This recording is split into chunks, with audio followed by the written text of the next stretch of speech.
ยังไงเคยเอาទៅបងប្រុសគាត់និយាយរឿងពាក្យប៉ុនស្បៀង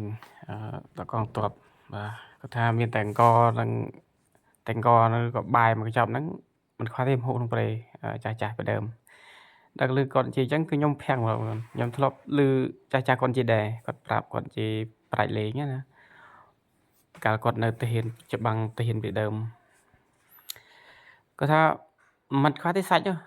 ហើយមកចាំដុតភ្លើងដុតអីទេស្រស់យកមកខ្វះអីសាច់តែពួកសៀមនេះវាក្មាក់ក្មាល់ផងបាច់ទេគិតឃើញខ្ញុំគិតឃើញចាស់គាត់និយាយហ្នឹងហើយរឿងនេះរឿងពិតមិនមែនជារឿងដិតទេខ្ញុំជួបហើយចាស់គាត់និយាយប្រាប់គាត់ឆ្លងកាត់ហើយអត់លែងបានហើយដាក់ហើយស្រស់ដាក់ទាំងស្រស់ហ្នឹងឯងទឹកនោមអីហ្នឹងទឹកហូបផឹកទឹកផឹកដែលគាត់អត់មានទឹកផឹកគឺទឹកនោមខ្លួនឯងហ្នឹងឯងនោមដាក់ដបហើយផឹកខ្លួនឯងហ្នឹងហើយជួយចាត់ណាការធ្វើសង្គ្រាមនេះបាទ